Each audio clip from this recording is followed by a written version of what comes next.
네, 차 잘 드셨어요? 네, 이제 보면 이제 다시 공부할까요? 네, 자, 우리가 이제 아동 권리에 대해서 우리가 지난 시간에 배웠을 거예요. 권리를 어떻게 해야 될지.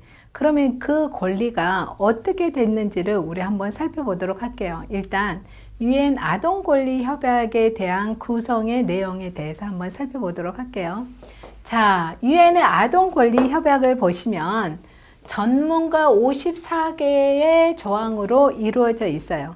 그래서 이 54개의 조항들은 각각의 또 이렇게 3부로 이렇게 나눠져 있죠. 그래서 1부는 1조부터 41조에 있고요.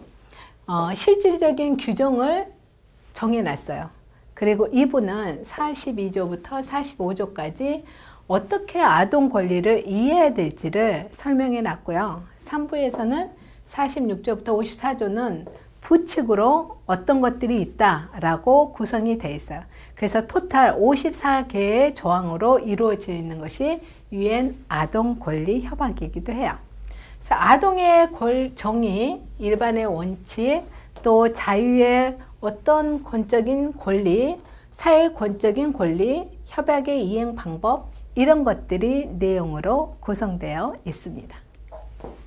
자, 그렇다면 유엔의 아동 권리 협약의 구성을 보면 일단 구분을 하면 아동의 정의는 우리가 배웠죠. 개념에서 18세 미만 해당 조항에는 제1조에 들어가 있고요.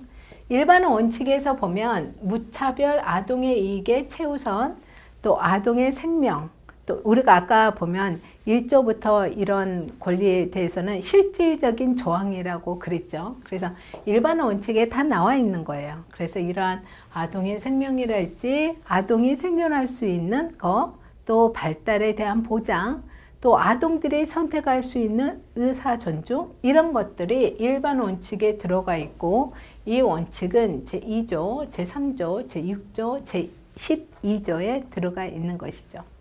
자, 자유권적인 권리를 보시면 이제 이름을 가지는 어떤 성명권, 여러 가지가 있겠죠. 국적, 신분의 보존, 표현, 사상, 양심, 종교 자유, 종교의 자유죠. 그리고 정보 접근법이 이 자유권적인 권리에 들어가 있어요.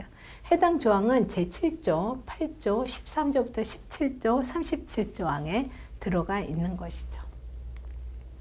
자, 이렇게 이제 그러면 그 사회권적인 권리를 한번 보시면, 우리가 사회라고 생각하시면 계속 이제 우리가 얘기했지만 사회적인 면을 보는 것이죠. 그래서 가정생활에서의 사회를 어떻게 연결할 것인가를 대안으로 내놓는 거예요. 그래서 이런 것처럼 가정생활과 대안의 양육, 또 이런 기초와 보건, 복지, 또 사회에서의 안에서의 교육을 어떻게 할 것인지, 여가생활, 아까 방과후처럼 어떤 프로그램에 안에 들어있는 것들, 그리고 문화생활, 이런 것들이 다 사회권적인 권리라고 할 수 있는 것이죠.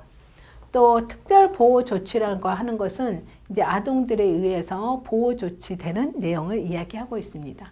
자, 해당 조항에서 보면 가정생활과 대한양육에서는 5조, 9조, 11조 이렇게 여러 가지가 있고, 기초보건에서도 각각 제16조, 제18조, 23조, 24조, 26조, 27조 안에 들어가 있습니다.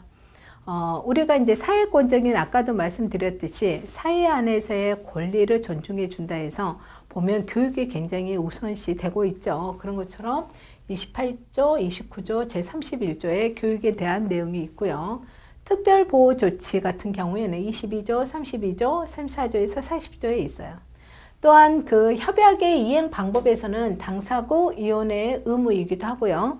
제4조, 제42조, 44조, 46조 안에 이 내용이 속해 있다라고 할 수 있는 것이죠. 자, 아동들의 그 협약의 일반 원칙을 볼게요. 일단 유엔의 아동의 권리 협약에 반영되고 있는 일반 원칙들은 일단 차별이 없어야 돼요. 무차별 원칙을 갖고 있어요.